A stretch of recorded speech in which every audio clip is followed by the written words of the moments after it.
to you. Welcome to my takeout, my Emil amongst takeout, my takes on all things considerable. You know, there's a joke in there somewhere if you know my media background.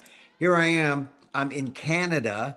I'm in an echoey chamber in Canada, in Winnipeg, and I'm at the Winnipeg Fringe. And if you're within earshot of me, driving distance in Winnipeg, and there are a number of Filipinos, about 13% in Winnipeg, the largest by population or by percentage in Canada. Come see my show, 69 Emil Muck Anchorman. There it is, small, and here it is, big. The news made me do it. Yeah. Uh, Former NPR host stands up, gets real, less news, more life. I talk about my life. There's some news I talk about. You get some commentary. Anchorman. But the show is different from this talking kind of, you know, podcast thing. But I talk about the story of our lives, right? We're about to expand in a war that no one wants. And that's costly. That's going to cost, they lowball us and say $38 billion, but it's cost us over 100 billion to date. So it's an important show because maybe you'll feel better about the times we're living in with a laugh or two, or maybe you'll know exactly what direction to go in. Anyway, 69 Emil Muck Anchorman, the news made me do it. There are the times. Tonight at 6:45, I'll be on. Friday at 3:15 p.m., Saturday 3:15, Sunday at 11 a.m. It is the brunch show. Venue 24. I'm at the Ace Art Gallery, 206 Princess. It's air conditioned, which is important to mention in the summertime in Winnipeg. There, get your scan for tickets there. Hit that QR code. Yeah. And tickets very reasonable. I mean, it's a Fringe festival, for goodness sakes. Fringe festival. This is not the mainstream, although there's some great theatrical performances. So check it out. It's Emil Muck, 69 Emil Muck Anchorman. The news made me do it in Winnipeg at the Winnipeg Fringe Festival. I'm here now. 69. What is 69 about? I'll explain. You got to go. You got to go see the show. You got to go see the show. All right. So I wanted to talk about some things because, you know, we're still going to get to the heavy duty stuff. Professor Daniel Phil Gonzalez is going to join me. Now we're talking about Ferdinand Marcos Jr. He's giving a State of the Nation speech. And I wanted to get his take on some things because there are Americans, Filipino Americans, who are looking at this, maybe not as much as most Americans are, but Filipino Americans are. So let me bring up Daniel Phil Gonzalez, my friend, Professor Emeritus Daniel Phil Gonzalez, College of Ethnic Studies, Asian American Studies, San Francisco State University. Hi, Dan. Welcome to the program. Hey. Hello So, Dan. from the city by the Yeah. bay, Yeah. where there are demonstrations going on at the consulate. Right now? And yeah, well, you know, they're definitely live in L.A. Mm-hmm. and I think there's something going on in New York. There was Yeah. something planned Yeah. for today in San Francisco, but I don't know how it's going. I think the speech is on Monday, but there are demonstrations, and you know this is what I heard about them, and I wanted to get your take on this. I heard that hundreds of Filipinos, allies, community members from across Northern California gathering at the San Francisco consulate to protest President Ferdinand Marcos, Bong Bong Marcos. He's the junior, the fifth State of the Union, or excuse me, State of the Nation address. It's called SONA, SONA, because everything the Philippines does is sort of a mirror, a flip of the United States. And this is from their press release. Under the banner of reject the puppet, fascist, and oppressive Marcos regime. That's a fight imperialist war and plunder. The People's Sona will expose the Marcos regime for failing to protect Filipino people from economic exploitation, enacting state violence against communities and mass organizations, and expanding U.S. military presence and business ventures in the Philippines. This is not the protests of old where people would just protest martial law, they'll protest the dictatorship, they protest Marcos Sr. This seems to be a more just expansive reject what's happening in the Philippines. Do they have any standing, these Filipino Americans? Do they have any? I mean, why? It seems to be a different kind of Filipino American response to the Philippines. Okay, first of all, this is fired by the rise of a new generation. Hmm. Okay. And they're much more politically informed, especially those who came from an ethnic studies experience, Yeah. and especially those who have communities that are supported of the ethnic studies programs in their area. So Hmm. the San Francisco Bay Area, Hmm. Los Angeles, the New York area, a little bit around Chicago, but especially in Seattle, San Francisco, LA, there's a lot of activism and it's tied to community service. So when you have activists that are engaged in community service, you have a unity of perception and understanding with college students and Hmm. college graduates, right? Hmm. You're likely to have this kind of action with this kind of, let's say, clear political intent and a clear explanation of their economic foundation as well. That's where we're at.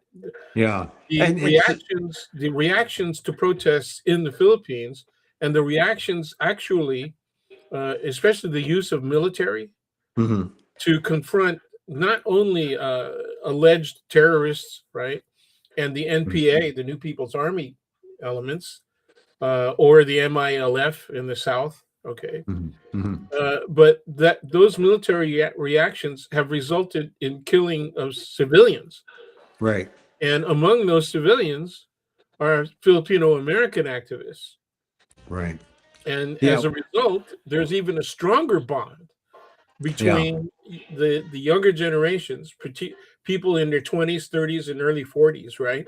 Yeah. Okay, and what's going on in the Philippines, and it's a much more politically and ideologically based. I'm not going to say driven, but Mhm. ideologically based.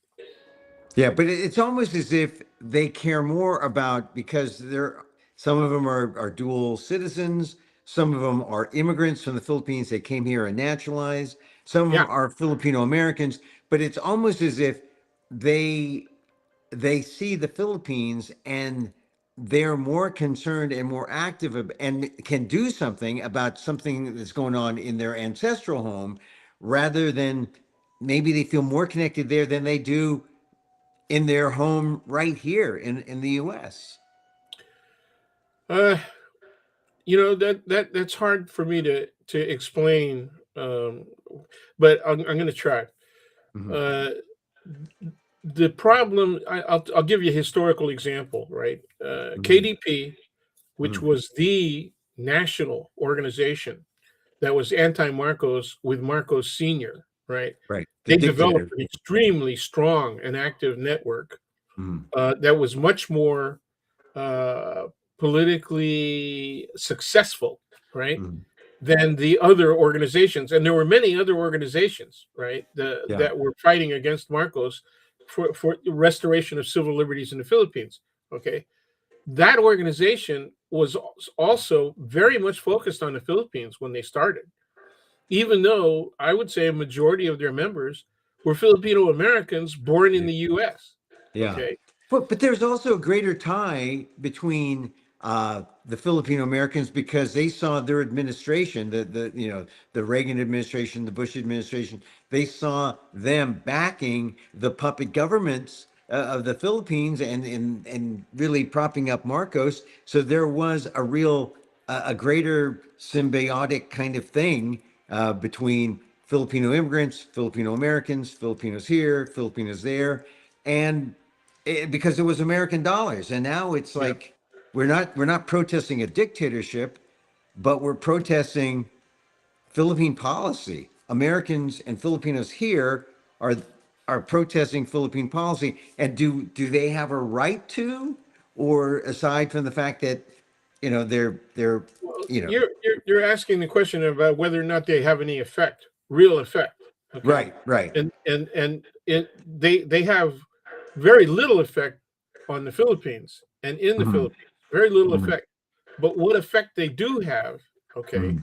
is powerful enough to show the rest of the Filipino population what's really going on in the Philippines. The Yeah, problem is that the rest of the Filipino population is not really active, just like yeah, here, yeah, just like the United States.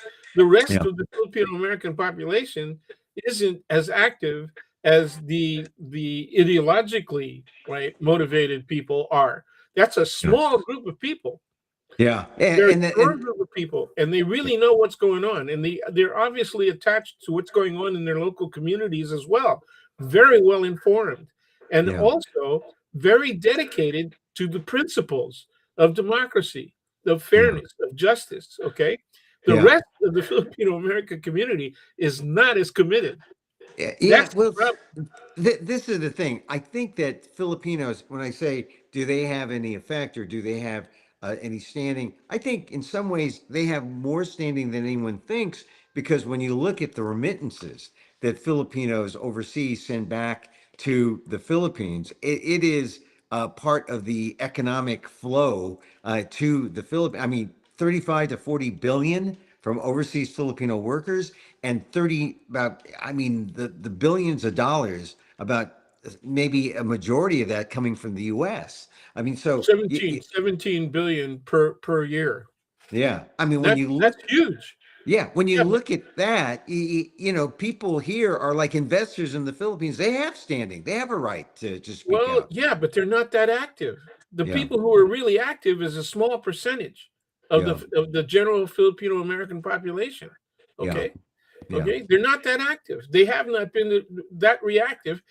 Where are the size protests? Even mm, the great protest at EDSA that eventually brought top, down yeah, yeah, Marcos Senior, mm, right, and the so-called People's Power Revolution, right? yeah, Uh, we had conversations about this back then. You and I were having yeah, conversations about this back then. You know how long ago that was? It's over yeah, 40 yeah, years ago, man. yeah, yeah, And what yeah, did we yeah, say? We said, look, hey, how long is this People's Power Revolution going to end? You and yeah, I hosted, yeah, right, yeah, yeah, a major event held at San Francisco State, and we yeah. talked about what's the possibilities for the future.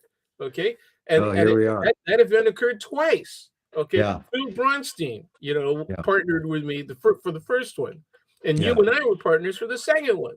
And yeah. so we had really strong at the time attention because of what we were doing. Does anybody remember that stuff at this point? Well, Okay, we're looking into a crystal ball, but now we're here in the future, and you're right. There's a small. I mean, well, President right. Ferdinand Marcos Jr. is giving that State of the Nation address, and a handful of Filipinos are protesting. And I guess now there will be some attention, but then it'll fade again. But Well, what they're there's no. I wouldn't call it a handful, right? It's Mm, a substantial number of people, but the problem is, the question always is: once you protest and once you draw mm, attention to the subject matter, what do you mm, do after that? And that is the question of effectiveness that you're raising. And I'm yeah. going to tell you, my question is: will those people who are protesting go into their communities and push their community to vote? They have to vote in the upcoming elections, right? They But wait, have wait. to understand that, well, there's a direct connection I know, between no, U.S. but foreign policy and what's going on in the Philippines. but If but you but want to have an effect, if you yeah, want to but have an effect in the Philippines, you better have a damn good effect here in the United States. well, That's the point. that's what I wanted to say, that we can't vote in the Philippines, but we can vote here. We can vote here, and those people will have the effect, or the representatives, perhaps, will have the effect in the Philippines. The dual citizens might be able to vote, Yeah, yeah, and, yeah. And so when you talk about the state of the nation addressed at everyone who is protesting, who are Filipinos who are active in looking at the homeland, they're pointing out to you mentioned the people, the Filipino Americans who have been killed. They had a massacre, 19 individuals on Negros Island, and among the dead are Lyle Perholis from the Bay Area and Seattle's Kai Sorum. They are both Americans, and you don't hear anything from American politicians about them. that's right. And about justice for their families, for their deaths. What have you heard? What's updated? And what can Filipino Americans do about these two Americans who were killed by the Philippine soldiers trying to suppress the New People's Army? And these Americans sort of, they were just happened to be they weren't members of the NPA, but they were in the way in some way. They need to press, okay, and I need to do this myself. We Mhm. need to press our local Congress people on the issues. We Mhm. need to keep not only the mention of the Filipino Americans who have died over there, but we have to talk about the reality of how American support for Philippine government is being used. Okay. Mhm. Now, there's a direct connection between Trump foreign policy, right? The USAID, for example, cuts, okay, Yeah. that have affected literally hundreds of millions of people all over the world Mhm. adversely, right? Mhm. And Mhm. resulting in, some people estimate, millions of children's deaths, for Mhm. example, okay? The Filipinos who are going to be talking about what's happening in the Philippines need to make that connection. They Mhm. need to force local Congress people to bring those issues up, for discussion in Congress. They Right. need to show that they're going to develop policies that will affect what's going on in the Philippines, as well as our general disposition towards the rest of the world. And let Yeah. me tell you, that is huge. The amount Yeah. of damage that this administration, that these fool Republicans have done, right, in just a Mhm. period of less than 2 years, is going Yeah. to take at least two cycles, presidential cycles, to even address effectively. That's how Yeah. bad the damage is. Okay. Yeah. Well, the Filipinos here trying to lobby for Philippine issues. We got a war going on. We got so Yep, many that's right. things. The priorities just aren't. People are talking about affordability issues, and I can see where some of their appeals may fall on deaf ears. Well, I don't know about deaf, but you just have to be really pushy. Yeah. That's the way things got done in the when we succeeded in the 60s and 70s. You just Yeah. have to get in their face, and you have to be really pushy. That's the Well, only way it works. one of the things that I see from the statements from the groups that are speaking out about Ferdinand Marcos Jr.'s speech, they're talking about the lack of economic opportunity for Filipino people and how labor is exploited and how some of the Filipino Americans have gone there to organize or to improve the economic conditions of the people, and they just I mean it's like You mean the working class Filipino American? The yeah. working class Filipino American is being treated like the Filipino peasant in the Philippines? Is that what you're saying? No, no, no. What I'm saying, well, there's that Well, I going am. on too. I'm Well, there's saying that. that. Yeah, there's that going on too. But we have activists here going back and concerned about the way the peasants are treated in the Philippines and trying to change things there. Well, they're the same thing. Yeah, Working class is working class, yeah, I mean, mhm, except for the fact that the working class in the Philippines, especially people outside the urban areas, right? mhm, Okay, mhm, have never been assisted. The only time that they ever get any kind of assistance is in election years, right? mhm, Right? mhm. Remember when you were there? Well, I know when I was there during election years, okay? And Yeah, you see the freeway projects, right? Oh yeah. And the school and the library projects and the signs go up, right? And then They as soon as pull. the election is over, right, Yeah. that road stops. Yeah. You Well, know, right pork past the works. sign. Pork works, especially in the Philippines, right? Get that pork out there. Okay, Well, is that a I mean, diet? That's a what? dietary reference again from a vegan. Yeah, I get Yes, it. yeah, I know. I get it. I got to get my meat Yeah, I shots get in it. there. Yeah, I Hey, get it. but you see, this is what's inspiring a lot of the Filipinos here because they get involved with activism, helping the working class here. They see what's happening home, and they look homeward, and then they visit and they try to improve economic conditions there. Okay, How effective can they be? I don't know. I know a lot of Filipino Americans who go back almost annually, right? Yeah, yeah. And some of them are fairly close to me, so I keep in contact. Okay. They're talking about how the dollar goes so far in the Philippines and how much of a good time they can have Mhm, and they're talking about their families and how their families are getting along. Okay. mhm. They don't talk much about the protesters here in the United States are exciting. They really don't.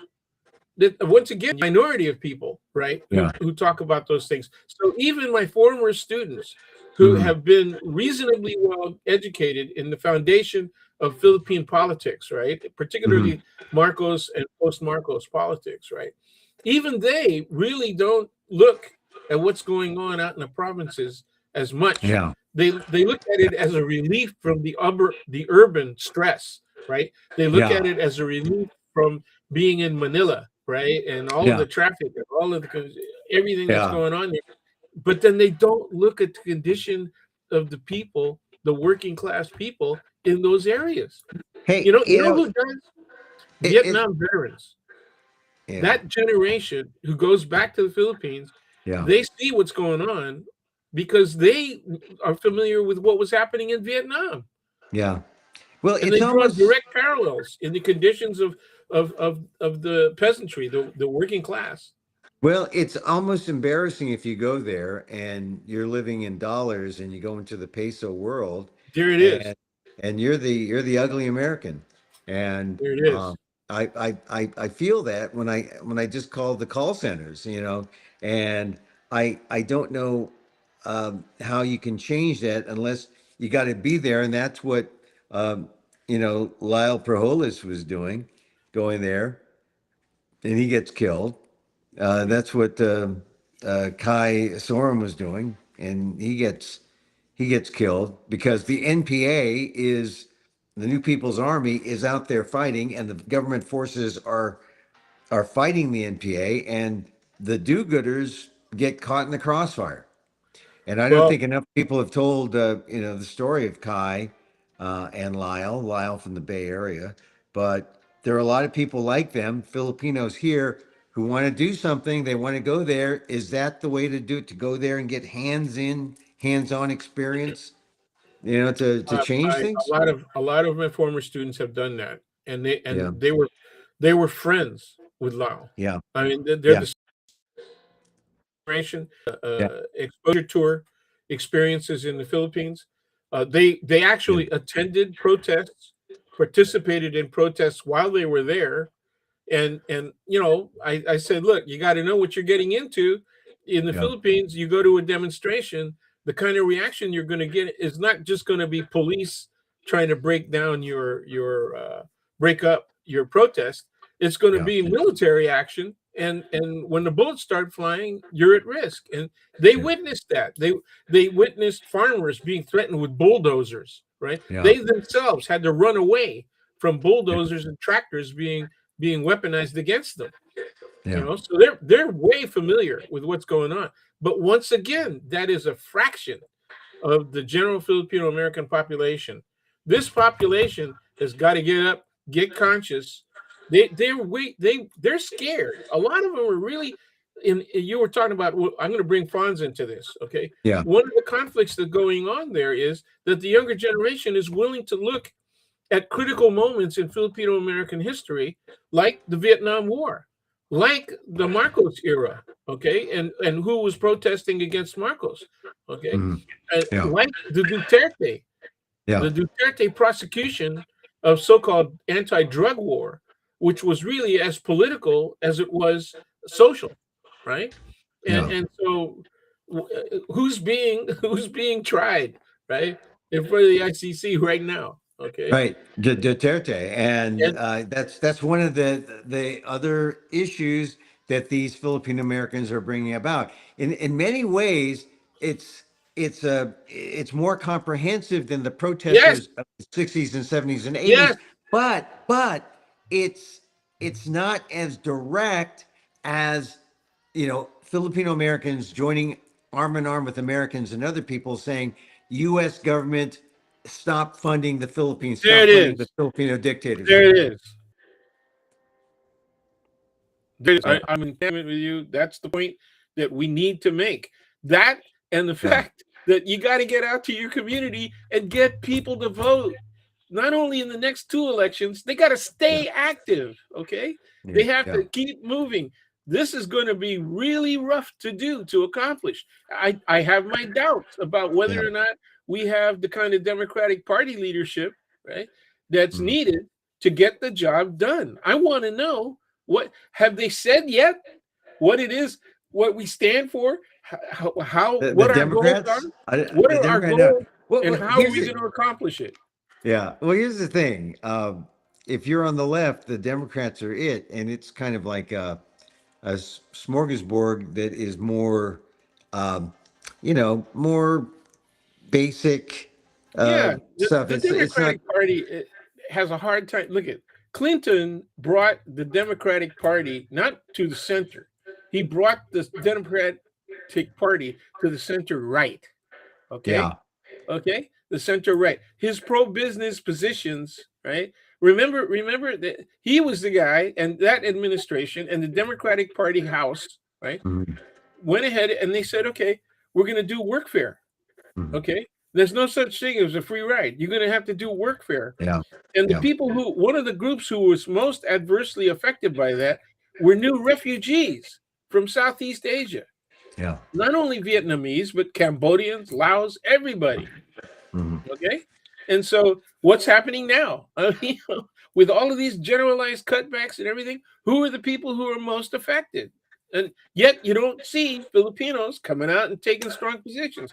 You Yeah. know who's good at it and who has a limitation on how much he can do? Rob Bonta. Oh He's yeah. good Right. at it. Yeah. He's good at, and also he's, I guess he's good at. He stopped at this point for at least a week or so the Paramount Plus takeover We'll of see what happens. Warner Brothers. I mean, because it would create a monopoly that would be against the law, against the rules we have And of it would commerce. be anti-capitalist as well. It'd be Yeah. anti-capitalism, Yeah. you know? So all right. So to wrap up on the uh, State of the Nation address, a lot of people just think, oh well, the United States is getting along with the Philippines. Marco Oh, Rubio no, was no, over man. there. Marco Military. Rubio was over there. You Yeah. know. See, the problem is the Philippines needs the U.S. military Yeah. because of China.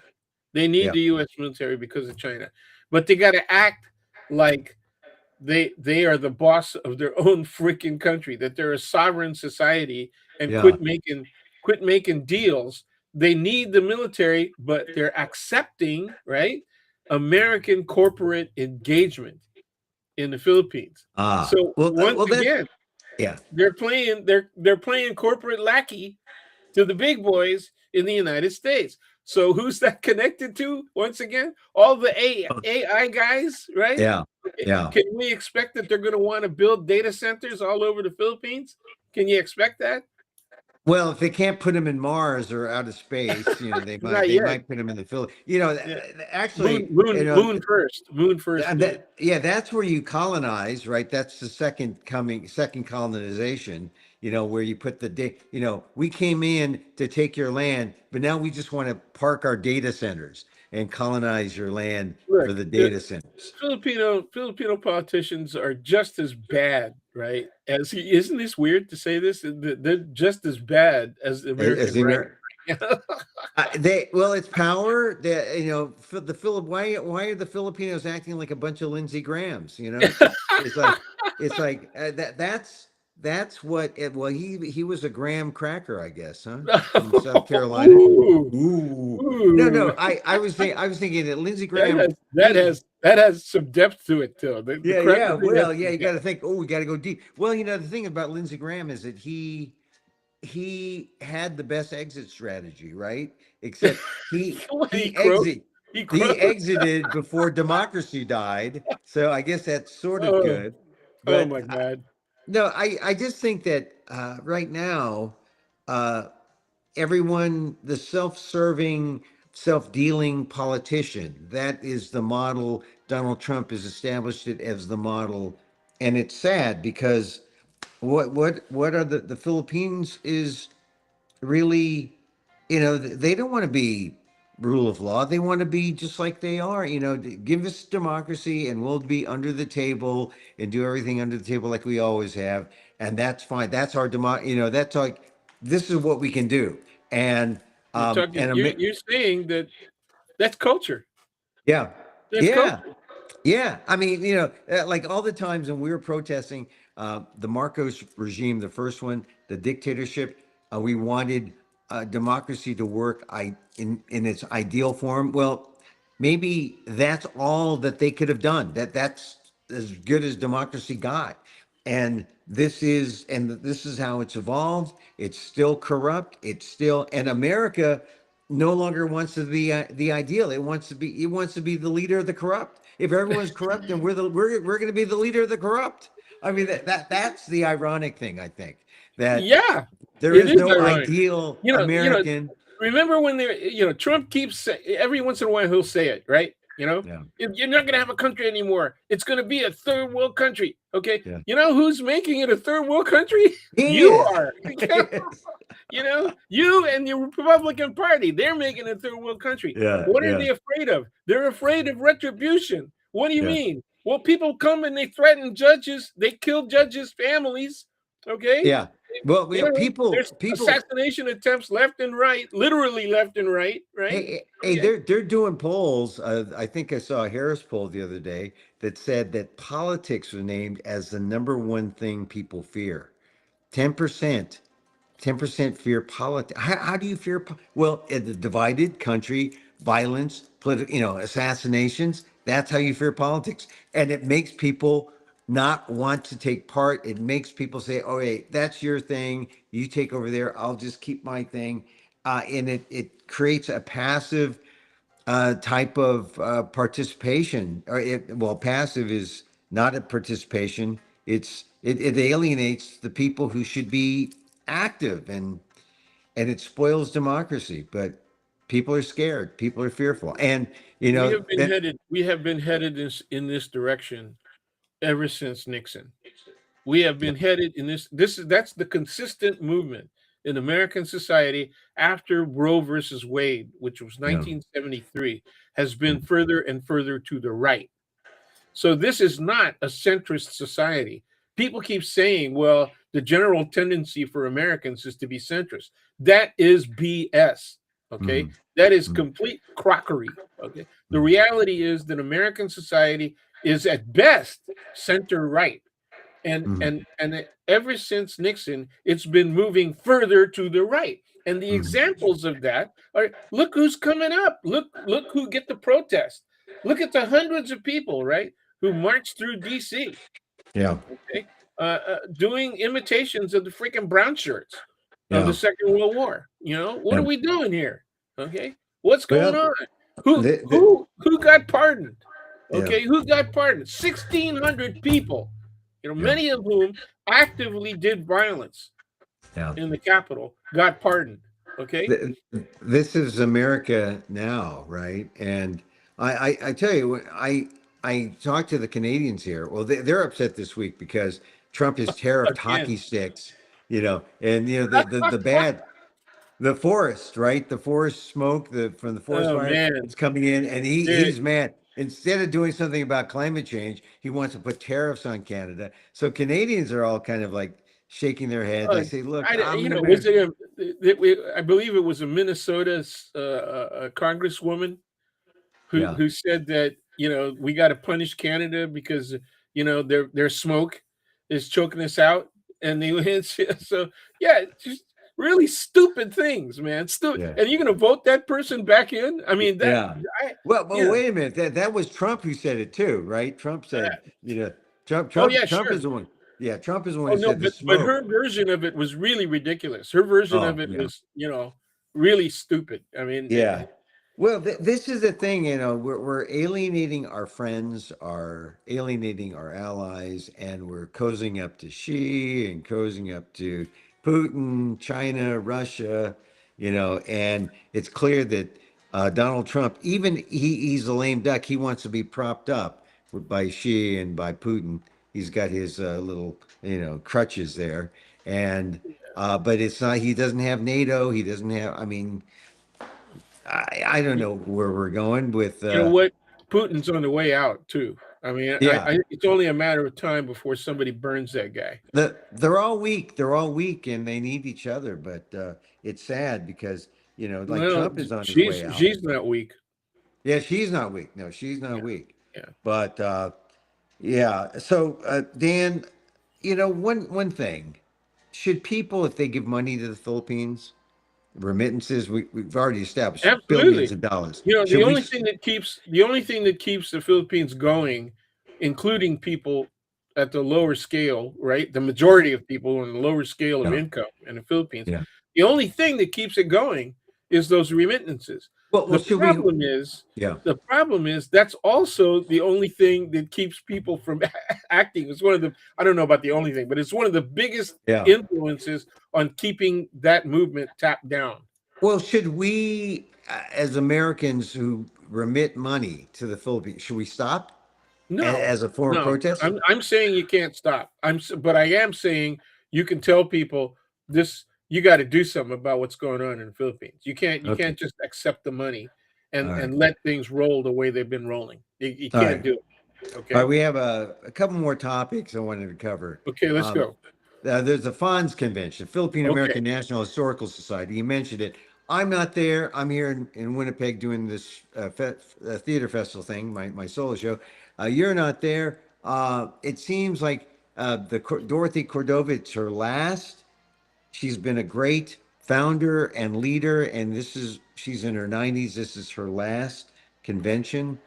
Um, I know. What do you think the future of Fonz is, Dan? What do you think? There's a younger generation that is about to take over. Actually, one of my again a close family friend Mhm. is Valentino Ubungan. I'm sorry, Florentino Ubungan. I was confusing him with another Tino, but Florentino Ubungan heads up the Seattle chapter. I Mhm. think he has a great influence nationally, but I'm also seeing people in the chapters talking about weakening attendance, and so I don't know. It may differ from chapter to chapter. Um, Yeah. Do you think? I didn't Yeah. not want to attend. I did not want. I was invited to be on a panel. I didn't want to do it long distance, Mm, and I didn't want to travel. There's just too much going on in our lives personally right now, mm, so that I did not want to travel. I wouldn't mind traveling in state, but not out of state.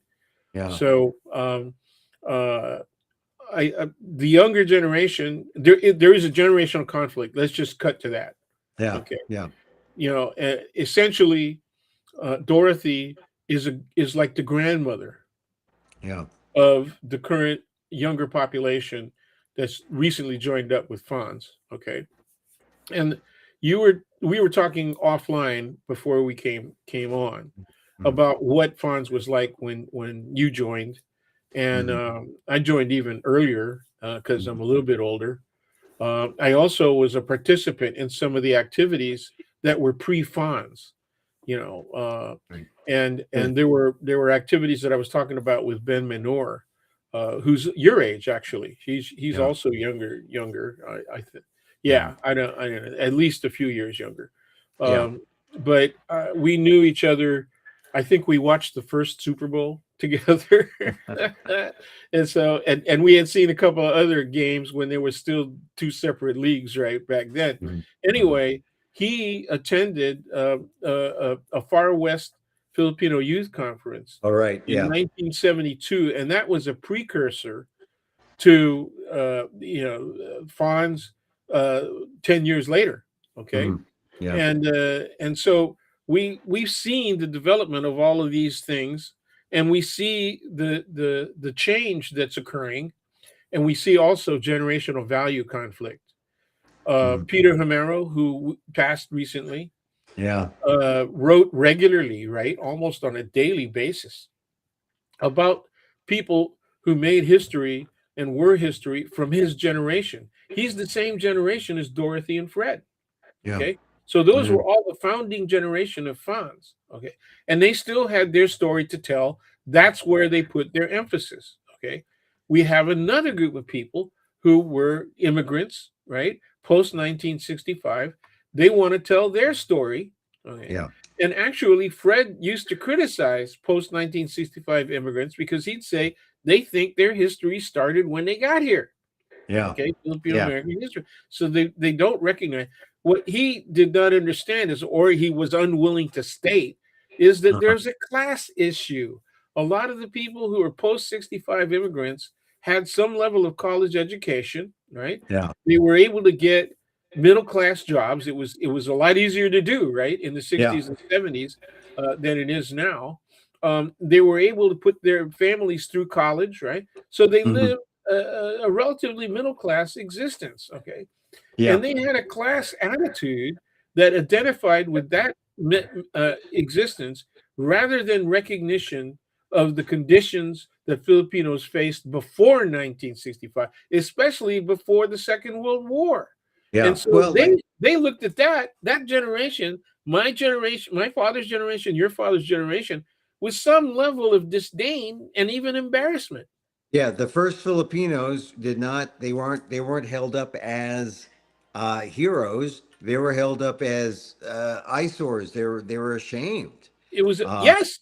I I had Ashamed leaders that they right here in San Francisco, really yeah, well reputed leaders, people who yeah, were appointed to statewide political right, positions right, by right. democratic regimes, and Yep.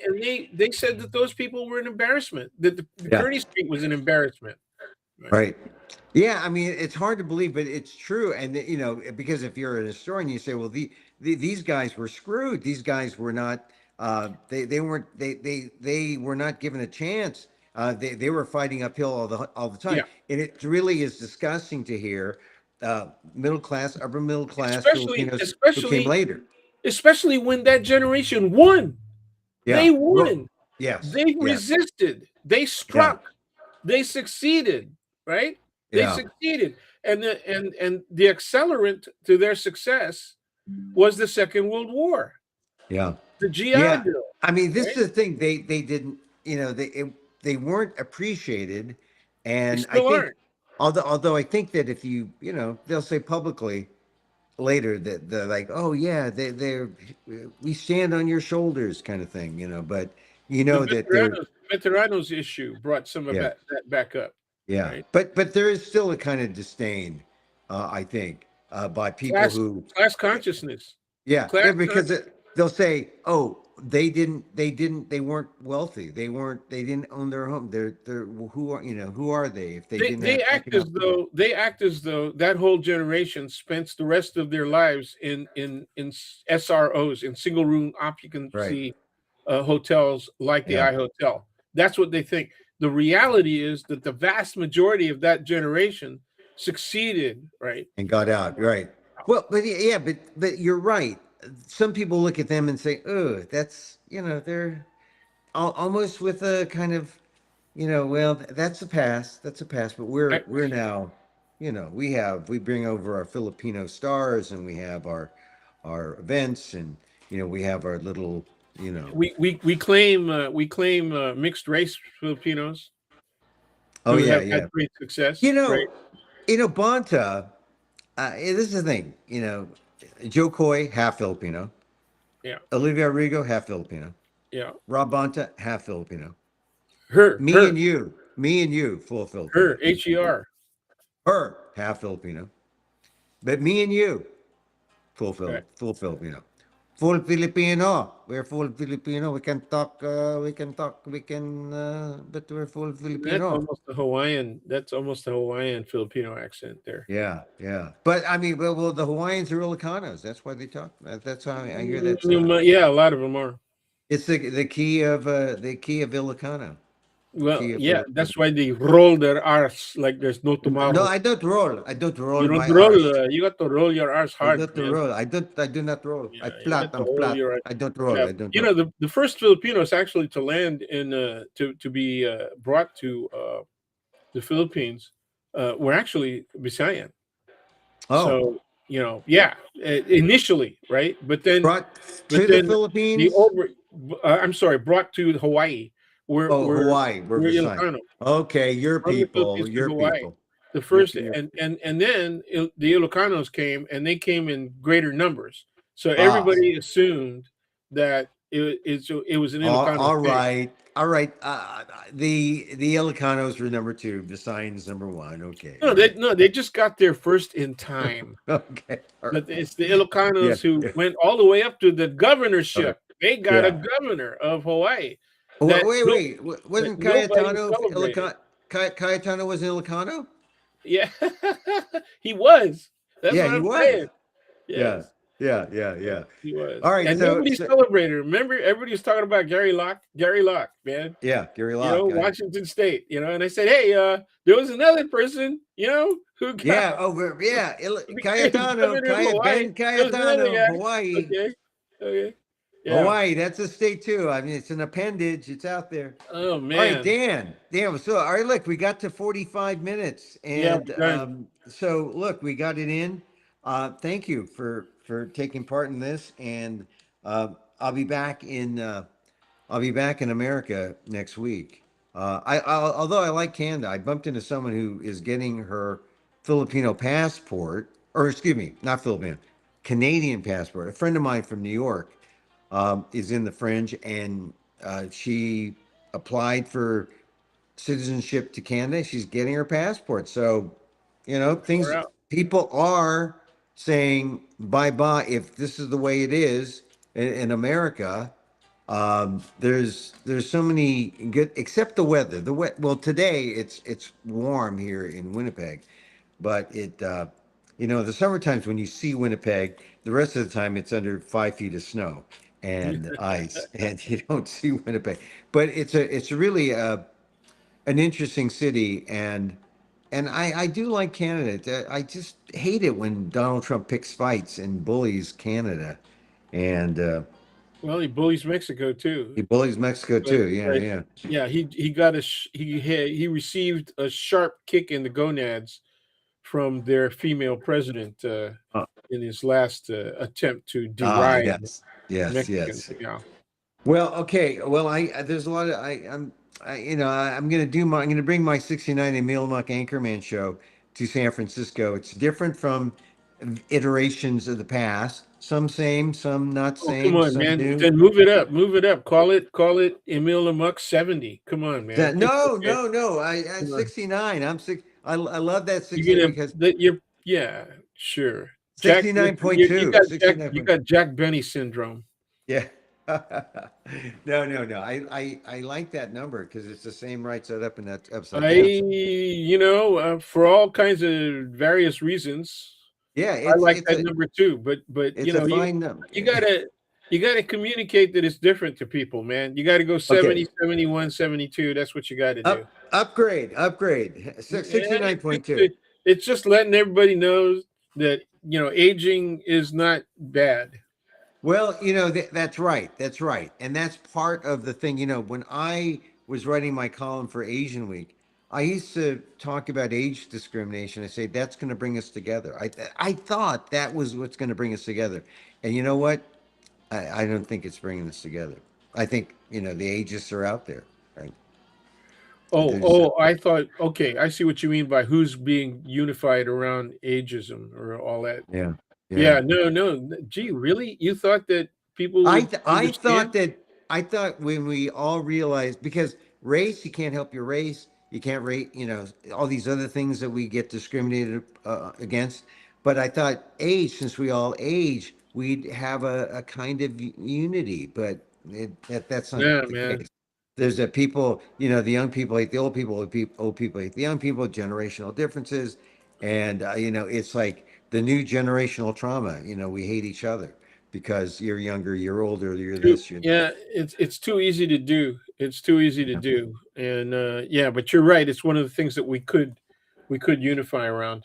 Well, because we all get older, right? That's what I thought. Yeah, but yeah, we do. But Idealistically, I thought. yeah, but you gotta, once again, you can't isolate that phenomenon. Yeah, You have to look at it in the context of all of the other social and economic yeah, matters yeah, that impinge on it. yeah. Anyway, we All got right. to sign All off. right, Dan. Dan. Thank you very much. Thank you for your insights on the new Filipino American population, because that's what it is. It's a new Filipino Yeah. American politics, and it's a little different from the old, where it was Marcos, anti-Marcos, and the United States, backing a dictator. Now it's a free Philippines that is willing to be used and manipulated. Well, they really want to be democratic. Yeah, They really yeah, want to be democratic, and they yeah, they know how to do that. It's just that you have to have a major movement to get it done. yeah, yeah. It All can't be right. a one and done EDSA revolution. Yeah, well, they have to, yeah, they have to continue, and they haven't figured it out there. And the Filipinos here are trying to do what they can to push that. That's And what we said. That's what you and I said in, what is was it, that 19, no, 1985? not That's what we working? said. Yeah. All right. All 41 years right. ago, dude. Yeah. Oh, well, let's see 41 what years happens. ago. We'll follow what happens with the speech on I think it's on Monday, the actual State of the Nation Yeah, I was address. wondering why people were organizing around, this time, but I don't Yeah. know what that is. Yeah. All right. Well, listen, Dan, thank you very much for being. There he goes, Professor Daniel Phil Gonzalez, College of Ethnic Studies, Asian American Peace out. Studies, Professor Emeritus. There he goes, my good friend Daniel Phil Gonzalez. He knows what's going on. He knows that. That's why I talk to him. That's why I share his thoughts with you, because um, he's just a fount of knowledge, and appreciate. I've known him a long time, and I said, and what would Dan say? What would Dan think here? So anyway, as I said, I'm here in Winnipeg. Yeah, Emil 69. Emil, what's the 69? I love that number 69. I'm staying with it. I'm sticking with it. Emil Muck, Anchorman. The news made me do it. It's my show. I am, go to the QR code tonight. I have a show at 6:45 in Winnipeg. Yeah, 6:45. I'll be doing my show, and then 3:15 Friday, 3:15 Saturday, and 11 a.m. It's at the Ace Art Gallery, 206 Princess Street in Winnipeg, right in Chinatown. And I found some good dim sum joints, vegan dim sum too. Yeah. Vegan dim sum, Chinese water spinach. Yeah, some good places here in Winnipeg. 69 Emil Muck Anchorman. Thank you very much for considering. You got it. You got it big. You got it small up there, and me. So that's it for our program.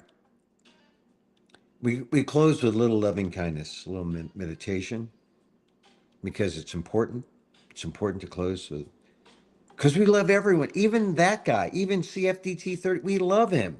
We don't like, but politically, we don't hate him, but we have the capacity to love even CFDT 34. I, love your neighbors or love your enemies, right? That's a biblical thing. Okay, so as Sharon Salzberg, noted meditation teacher, the loving kindness, right? And so as I wish for me, I wish for you. May you be safe. May you be happy. May you be healthy. And may you live with ease. Emil Guillermo here. Till next time. Hey, don't forget that I'm pushing my show because I want people to come by and I haven't been selling out. I'm not a sellout. I'm not a sellout, but we need to sell out here tonight, Thursday, 6:45 in Winnipeg. Also 3:15 Friday and Saturday and 11 o'clock a.m. on Sunday morning. Emil Amok in Winnipeg. Till next time. Mahal Kita.